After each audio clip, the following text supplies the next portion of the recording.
Imagine you're sitting down to play the latest big-budget role-playing game, and you're promised grand adventures, sprawling worlds, and endless quests. But when you jump in, everything feels empty. The fields look pretty, but there's nothing to do. The towns are huge, but the characters just stand there repeating the same lines. The combat? Same old button mashing you've seen 100 times. The writing? Cringeworthy dialogue that makes you roll your eyes. Now picture Kingdom Come, Deliverance 2, walking in and flipping the script. It says, "Forget all that fake polish, let's get real." Right away, you know this isn't your usual game. It's a middle finger to all those lifeless RPGs that promise a lot but deliver a boring chore. Here, every task, every line of dialogue, and every fight feels alive, gritty, and most importantly, fun. It's like finding a secret passage in a world full of dead ends. So, you've heard of survival mechanics, right? Well, KCD2 takes them to a whole new level. You've got to eat when you're hungry, sleep when you're tired, and even manage your stamina when you swing your sword. But here's the twist. Doing these real-life chores isn't a drag. It actually makes the game more exciting. You might find yourself racing to finish your meal before a bandit ambush, or struggling to stay awake during a midnight stealth mission. Want to sneak into a castle? Better make sure you've slept enough, or your blurry vision will give you away.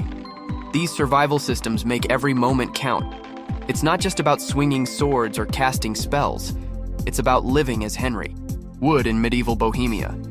And that sense of authenticity, it pulls you in and makes you care about every crumb of bread and every yawn. Picture this. You're Henry, a loyal escort sent to deliver a letter to a castle. But things go sideways fast. You and your buddy get turned away at the gate, end up brawling in a tavern, and wind up chained in the pillory, covered in shame. To make matters worse, you've lost all your gear and look ridiculous in your undergarments. No sword, no armor, no money, just you, stinky and desperate. It's like being dropped into a pool without knowing how to swim. You've got to claw your way back up from rock bottom. That's when the real adventure begins. You'll scavenge for clothes, beg for work, and maybe even shovel manure to earn a few coins. This humbling start teaches you that in KCD2, nothing is handed to you. You build Henry's story from scratch, and every small victory feels earned. In most games, tutorials hold your hand. Press A to jump, hold B to block. But in KCD2, you're thrown into the deep end.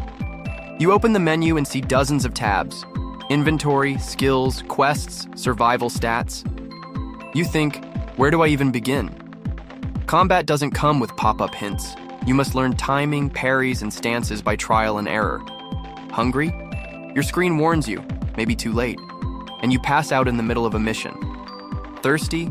Stamina drains faster, making every swing of your sword feel like lifting a boulder. It's frustrating at first, sure, but that frustration turns into pride when you finally master a system. You'll feel like a true medieval knight after surviving. Those brutal first hours. One of the best parts of KCD2 is you're not locked into a single path. Main quests whisper your name from the horizon, but they're placed far enough apart that you'll likely ignore them at first. Instead, you might find yourself helping a farmer chase down his runaway pig, or joining a dice game in a dimly lit tavern, or rescuing a lost puppy. You choose your own adventure. Be a gambler, a thief, a warrior, or just an explorer who wants to see every corner of the map. Each choice leads to unique quests and rewards. Want to be the best pickpocket in Bohemia? There's a quest line for that. Dream of being a legendary swordsman? There's a master ready to teach you, if you can earn his respect. This freedom makes the world feel alive because you're not railroaded. You're a true medieval wanderer. Henry's growth isn't based on arbitrary experience points. It's tied to his skills. Swing swords to get better at combat. Pick locks to become a master thief. Brew potions to learn alchemy. Each action you perform contributes to your expertise. And guess what? The game recognizes it. A successful lockpick raises your dexterity skill. Crafting a healing salve boosts your alchemy. Skills unlock new abilities and dialogue options. Maybe you can talk your way out of trouble with a high speech skill. This system encourages you to play the way you want. Focus on one skill or dabble in many. It's up to you. And watching Henry transform from a clueless peasant into a skilled adventurer is incredibly satisfying. Ever talk to an NPC who sounds like a robot reading from a script? Not here. KCD2's writing feels like real people chatting in a tavern, complete with jokes, insults, and heartfelt moments. One character might tease you about your stench, another might share a touching story of loss. The humor is sharp. Henry's quips and the side characters' banter will have you chuckling out loud. But the game also knows when to get serious, delivering dramatic scenes that pull at your heartstrings. It's a perfect balance that keeps you glued to conversations instead of skipping through them. The voice acting is top-notch, too. No cringe-worthy deliveries here. You'll actually care about what these characters have to say. KCD2 doesn't just show you a blacksmith screen, it makes you hammer the sword yourself. To sharpen your blade, you rotate the analog sticks in rhythm, feeling the resistance.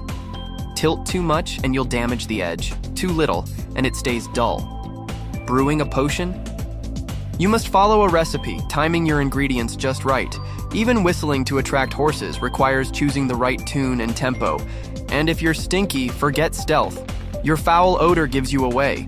These hands-on mechanics make the world feel tangible. You're not pressing craft, you're actively crafting. It's like stepping into Henry's boots and doing the work yourself. One moment, you're peacefully tending to a farm animal. The next, you're in a whirlwind of sword clashes and exploding castle walls. KCD2 masters pacing by mixing relaxed, slice-of-life activities with adrenaline-pumping set pieces. You might spend hours exploring villages, chatting with locals, and building skills before stumbling into an ambush that feels like a blockbuster movie. These quieter moments aren't filler. They build tension and give you time to breathe before the next big twist. You'll laugh, you'll groan, and you'll be on the edge of your seat when the stakes rise. It's storytelling that respects your time and keeps you hooked. If you love games with worlds that feel lived in, where every corner hides a story, you'll adore KCD2. Fans of Red Dead Redemption 2 will appreciate the immersive side quests. Lovers of Baldur's Gate 3 will nod at the deep dialogue and choices. Explorers who spent days in Breath of the Wild will relish the freedom to roam. This game isn't for those seeking quick thrills or guided tours. It's for players who want to lose themselves in a medieval adventure, shaping their own story.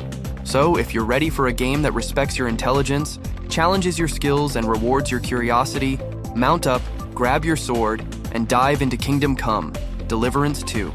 You won't look back.